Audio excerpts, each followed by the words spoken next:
Kenapa ribuan orang dari pedalaman Kalimantan nekat mengarungi samudera demi menetap di tanah asahan? Ada luka dan keberanian besar di balik sejarah ini yang jarang diketahui orang. Jangan di-skip, tonton videonya sampai habis supaya kamu tahu identitas asli saudaramu di sini. Dan saya doakan semoga kamu panjang umur serta murah rezeki. Semua bermula di penghujung abad ke-19. Tanah Banjar di Kalimantan Selatan sedang membara akibat perang melawan kolonial Belanda yang berlangsung selama puluhan tahun. Berdasarkan literatur sejarah, pasca runtuhnya Kesultanan Banjar, muncul tradisi yang disebut Madam. Ini bukan sekedar merantau biasa.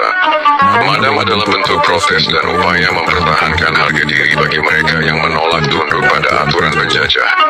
Mereka memilih pergi jauh membelah lautan demi mencari tanah harapan yang baru.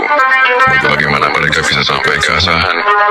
Data penelitian sejarah menunjukkan bahwa migrasi ini terjadi secara bergelombang, mencapai puncaknya antara tahun 1914 hingga 1930-an.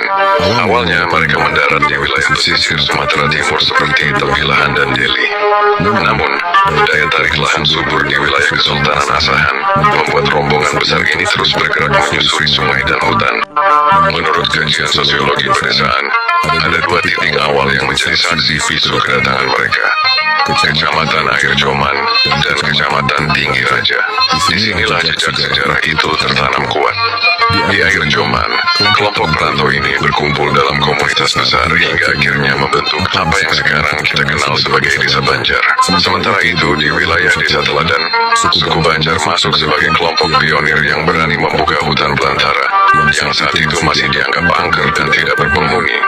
Data dari sensus pemerintah Hindia Belanda tahun 1930 mencatat sesuatu yang unik.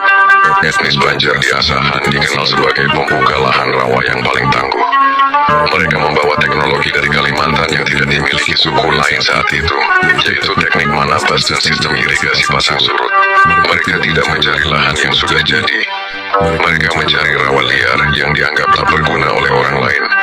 Hanya dalam hitungan tahun, tangan dingin orang-orang Banjar mengubah wajah Asahan. Rawa-rawa di Air Joman dan sekitarnya disulap menjadi hamparan persawahan padi yang produktif. Inilah yang membuat keberadaan mereka diterima dengan baik oleh otoritas lokal saat itu. Mereka bukan datang sebagai beban, melainkan sebagai penggerak ekonomi yang mengubah hutan menjadi lumbung pangan bagi Kabupaten Asahan. Seiring berjalannya waktu, suku Banjar di Asahan mulai berasimilasi. Mereka hidup berdampingan dengan suku Melayu, Jawa, dan Batak.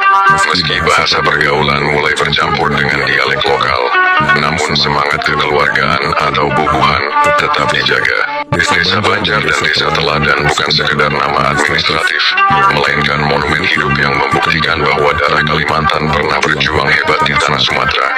Jadi ketika kalian melewati Air Joman atau Tinggi Raja, ingatlah bahwa setiap jengkal tanah subur di sana adalah hasil tetesan keringat para perantau tangguh yang menolak menyerah pada penjajah. Sejarah ini adalah milik kita bersama. Nah, sekarang saya mau tanya, ada nggak di antara kalian yang merupakan keturunan asli dari Desa Banjar atau Desa Teladan? Atau kalian punya teman yang bangga mengaku sebagai Banjar Asahan? Coba absen dan tulis Banjar Asahan hadir di kolom komentar. Mari kita sambung silaturahmi antar generasi. Penting untuk diketahui, kisah yang saya bagikan ini bukan sekedar cerita tutur, melainkan berdasarkan data akurat dari berbagai sumber penelitian sejarah dan literatur akademis, termasuk catatan sensus pemerintah serta kajian sosiologi mengenai migrasi suku Banjar ke Sumatera Timur. Terima kasih sudah menonton video ini. Sampai jumpa di video kami selanjutnya.